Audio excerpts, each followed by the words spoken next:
बिस्मिल्लाहिर्रहमानिर्रहीम। नाज़रीन अस्सलाम वालेकुम। मैं हूं इमरान वसीम। नाज़रीन, जिस वक्त मैं ये वीडियो रिकॉर्ड कर रहा हूं, बेलारूस का 75 रुकनी जो वफ़द है वो इस्लामाबाद पहुंच चुका है और बेलारूस के जो प्रेसिडेंट हैं वो कल पाकिस्तान इस्लामाबाद पहुंचेंगे। अब ये एजाज़ पाकिस्तान तहरीक के इंसाफ के साथ किसी ना किसी तरीके से जुड़ रहा है। एजाज़ मनफी है या पॉजिटिव है, ये मुझे बताने की ज़रूरत नहीं, ये आप मुझसे बेहतर जानते हैं। यानी चीन के सदर का दौरा पाकिस्तान था 2014 में, सी पैक की बुनियाद रखनी थी। इमरान खान साहब जो हैं वो डी चौक पर धरना दे के बैठे थे।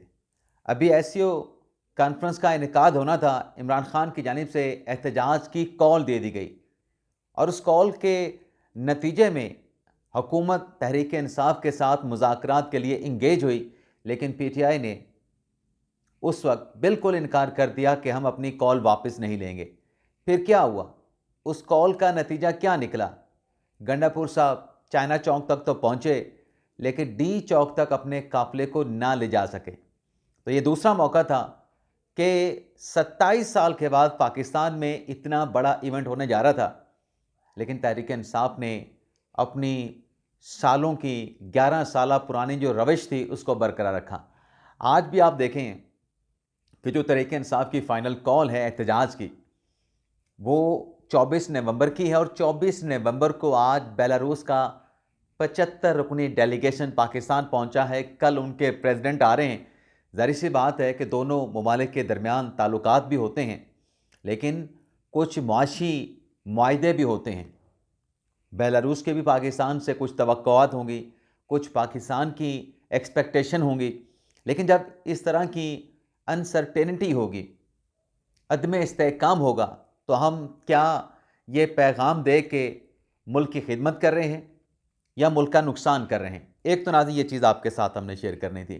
दूसरा आपको बता दें कि इस एहतजाज को लेके कल इस्लामाबाद भर के जो तालीमी इदारे हैं, ग़ालिबन रावलपिंडी भी उसमें शामिल है, वहाँ पे छुट्टी दे दी गई है। अब बच्चे जो हैं वो कुल स्कूल नहीं जा सकेंगे। दूसरी चीज़ ये होगी। तीसरा नाज़रीन ये है, गंडापुर साहब रवाना तो हो चुके हैं पेशावर से और बुशरा बीबी साहबा भी उनके साथ हैं। अब जो इन दोनों की तलख़ कलामी हुई है, ये बड़ी होशरुबा किस्म की तफसीलात हैं जो मैं अभी कुछ देर में आपके सामने रखूँगा। लेकिन जो अभी मैं बात आपके साथ करने जा रहा हूँ कि अभी काफ़िला तो बुशरा बीबी साहबा का और अली अमीन गंडापुर साहब का जो मरकज़ी काफ़िला है पाकिस्तान तहरीक इंसाफ का, वो पहुँचा है सवाबी में। लेकिन यहाँ पर इस्लामाबाद में नाज़रीन सूरत हाल ये है कि फैज़ाबाद पर पुलिस और जो पीटीआई के कारकुनान हैं उनमें झड़पें शुरू हो चुकी हैं। मुज़ाहमत, धक्कम पेल, वो आ रहे हैं, पुलिस वाले जा रहे हैं उनको पकड़ने के लिए, शेलिंग भी हुई है। इसी तरीके से चुंगी नंबर 26 वहाँ पर भी झड़प हुई है, पीटीआई के कारकुनान और पुलिस के माबैन तसादम हुआ है और अटक पुल पर भी पुलिस की जानिब से पीटीआई के कारकुनान पे शेलिंग की गई है। और यही कुछ थोड़े बहुत मनाजर जो हैं वो डी चौक पर भी देखने को मिले हैं। जिन्ना एवेन्यू पे, डी चौक पे नहीं, डी चौक से काफ़ी आगे जिन्ना एवेन्यू पे। और इस नाजरीन तसादम और झड़पों में और जो शेलिंग की गई है, काफ़िला पाकिस्तान तहरीक इंसाफ का सवाबी में है। अभी उन्होंने ख़ुद जो अलीमा खान साहबा ने कहा था कि हम 2 दिन पहुंचने में लेंगे, और आज फैसल चौधरी साहब जो कि फवाद चौधरी साहब के भाई हैं, उनका बयान भी सामने आया है कि आहिस्ता आहिस्ता हम जाएंगे। तो काफ़िला कल पहुंचता है, परसों पहुंचता है, लेकिन दर्जनों लोग जो हैं आज इस्लामाबाद रावलपिंडी से गिरफ़्तार किए जा चुके हैं। नाज़रीन लोगों को गिरफ़्तार किया गया है, बल्कि जो मोबाइल सर्विस आज जो बहाल रखी गई है, इंटरनेट नहीं चल रहा लेकिन मोबाइल फ़ोन सर्विस मौजूद है।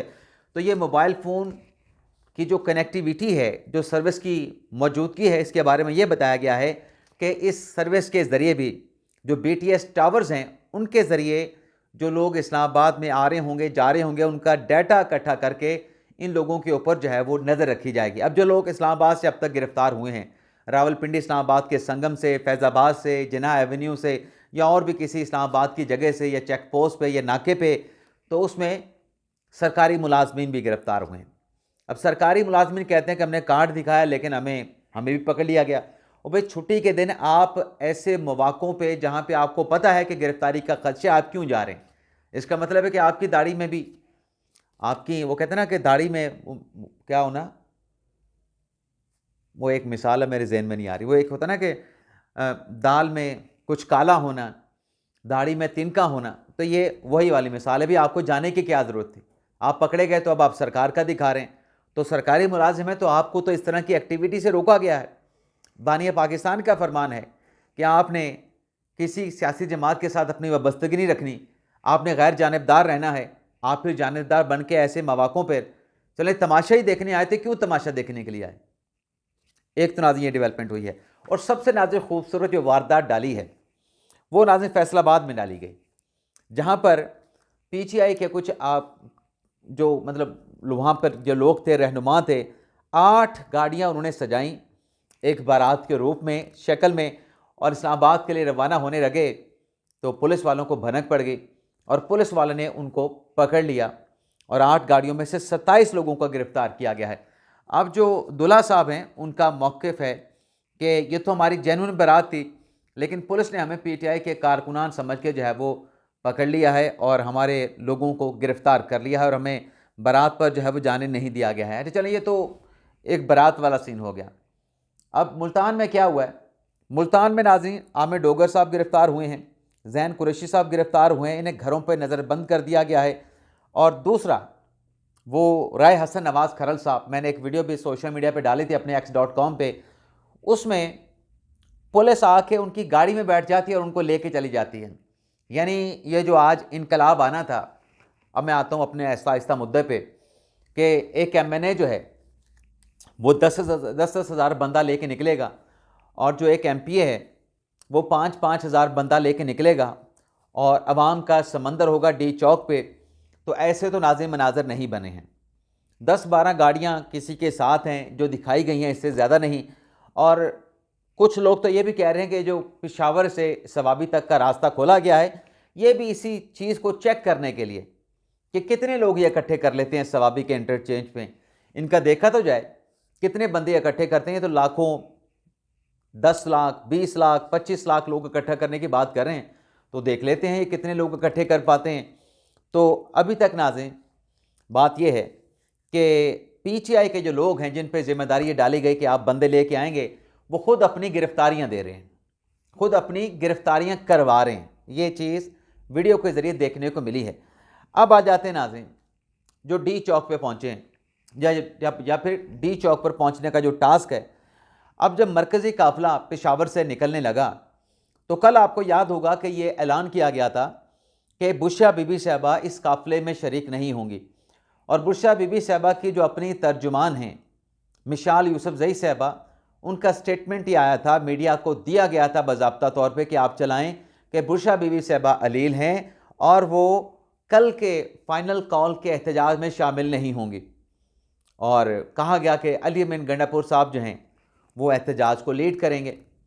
अब नाज़रीन ये हुआ है कि आज जो इतलात, जो ख़बरें चली हैं, उसमें यह है कि ये जो राब्ते शाब्ते चल रहे हैं पीटीआई की हुकूमत के माबैन, अचानक से बुशरा बीबी साहबा ने ये डिमांड रख दी, बल्कि तैयारी कर ली कि जो काफ़िला पेशावर से निकल रहा है वो उस काफ़िले को लीड मैं करूँगी, मैं इस फाइनल एहतजाज की कॉल में शामिल होंगी। और बुशरा बीबी साहबा ने कहा कि जब बाकी हमारे कारकुनान के बच्चे, फैमिलियाँ आ रही हैं, तो मैं इमरान खान साहब की अहलिया हूँ, मैं फिर क्यों ना इस रैली में, इस एहतजाज में शुरू क्यों ना हूँ, तो मुझे भी जाना चाहिए।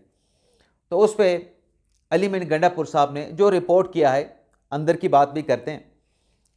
अली अमीन गंडापुर साहब ने कहा कि इमरान खान साहब का हुक्म है कि आपने सियासत से दूर रहना, तो लिहाजा आप सियासी मामलात में मुदाखलत ना करें, आपकी रिहाई भी हुई है, आप जो है वो बैठें यहाँ पर और मुझे इस रैली की क़यादत करने दें।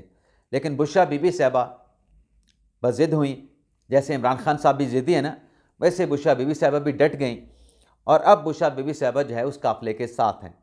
हालांकि गंडापुर साहब ने बुशरा बीबी साहबा से कहा कि आप अदालतों में आपकी रिहाई हुई है, रिहाई होने के बाद आपकी एग्जम्पशन की एप्लीकेशन जारी हैं, जिसमें बार बार ये कहा जा रहा है कि आप अलील हैं, आप बीमार हैं, आपकी तबीयत ठीक नहीं है, आप अदालतों में पेश नहीं हो रही हैं और उसकी वजूहात हम वहाँ पे बता रहे हैं, मेडिकल सर्टिफिकेट यहाँ के सरकारी हॉस्पिटल्स के बनवा के अगर आप इस एहतजाज को लीड करेंगे तो आपका वो जो अदालतों में एक स्टांस है, मेडिकल जो आपकी रिपोर्ट जाती हैं कि आप बीमार हैं, वो कमज़ोर हो जाएगा।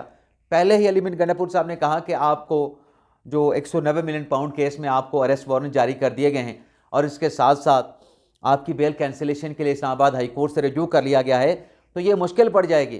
तो आप ना करें। वैसे भी इमरान खान साहब ने कह दिया है, आप उनका हुक्म माने, आपके अपने खामंद हैं, आपको इसमें शामिल नहीं होना चाहिए। आप शामिल होंगे तो मसाइल पैदा होंगे। और फिलहाल बल्कि बताने वाले भी बताते हैं कि इस एहतजाज के कामयाब होने की कितनी उम्मीदें हैं वो भी बुशरा बीबी साहबा के सामने रखी गई, लेकिन बुशरा बीबी साहबा ने ज़िद की, फिर गंडापुर साहब को जो है वो उन्हें साथ लाना पड़ा और फिर रास्ते में उनकी गाड़ी एक जगह पे काफिले में फंस गई, तो फिर गंडापुर साहब को जो है ने वो सारी सूरत हाल को वहाँ पे संभाला। अब सवाबी पे पहुँचे हुए हैं, लेकिन नाज़रीन मामला ये है, अब ये जो कहा जा रहा था कि बुशरा बीबी साहबा गैर सियासी हैं, तो अब तो बुशरा बीबी साहबा सियासत में निकल आई है ना कि एक सूबा इस्लामाबाद पे जो है वो यलगार करने जा रहा है। और ये जो बज़ाहिर तो सियासी यलगार है, लेकिन सियासी यलगार के अलावा इसको हम क्या कह सकते हैं, ये इसको बेहतर नाम मुझसे आप देखने वाले देंगे। लेकिन ऐसा होता नहीं कि एक सूबे का वज़ीर आला इस अंदाज से एहतजाज के लिए चल निकले। वैसे बहुत सारे दोस्त हमारे बात करेंगे कि ये कॉन्स्टिट्यूशन राइट है, बिल्कुल मैं इस बात को एडमिट करता हूँ कि एहतजाज करना आइनी हक है और ये आइनी हक मिलना भी चाहिए। लेकिन जब आपकी ज़ुबान से ख़ुद ये अल्फाज अदा किए जा रहे हों कि हम या तो मरने के लिए जा रहे हैं, जब आप ये ख़ुद कह रहे हो कि हम मरने के लिए जा रहे हैं, तो जहाँ पे हम मरने के लिए जा रहे हैं वहाँ पे हम या तो मार देंगे या ख़ुद मर जाएंगे और हमारा गायबाना जनाजा पढ़ा देना जाना, हम तो कफन सर पे बांध के निकले हैं। तो फिर लोग इसका तासुर क्यों ना लें कि आप अफरा तफरी, इंतशार, दंगे फसाद, इमलाक को नुकसान पहुँचाने के लिए या कोई नया 9 मई करने के लिए निकले हैं। ये फिर लोग इसका तासुर क्यों नहीं लेंगे? लेंगे लोग इस बात का तासुर। अब जहाँ पे पहुँचे हुए हैं, जो मैंने थंबनेल पे भी लिखा कि बंद गली में दाखिल कर दिया और सर पकड़ लिया अली बिन गंडापुर साहब ने। अब बात ये है, ये जो बंद गली वाली बात है, देखें जब इमरान खान साहब 2014 में निकले थे तब तो उनको एस्टेब्लिशमेंट की सपोर्ट भी हासिल थी और उस वक्त भी कहा गया कि अगर इमरान खान साहब इस तरीके से लॉन्ग मार्च करके अगर एक हुकूमत को, एक मुंतखब वज़ीर आज़म को गिराने और घर भगाने में या घर भेजने में कामयाब होते हैं, तो ये तो फिर एक ट्रेंड बन जाएगा, एक रवायत पड़ जाएगी। फिर कोई भी जत्था आएगा, चाहे वो दहशत गर्दां का हो, चाहे वो खवारजियों का हो, चाहे वो किसी और कलदम तंजीम का हो, वो तो हुकूमत का आके धड़न तख्ता कर देंगे इस तरीके से। तो उस वक्त इमरान खान साहब को जब एस्टेब्लिशमेंट की सपोर्ट हासिल थी तो इमरान खान साहब कामयाब ना हो सके थे और नवाज शरीफ साहब जो हैं वो अपनी सीट पर मौजूद रहे थे। बाद में फिर वो पनामा पजामा आया, उसके नतीजे में नवाज शरीफ को कैसे निकाला गया वो आपके सामने है। और अब भी नाज़रीन सूरत हाल ऐसी है, यानी 2014 के धरने में इमरान खान साहब जब धरना दे के बैठे थे और नाकाम हुए थे, फिर इमरान खान साहब फेस सेविंग ढूंढ रहे थे।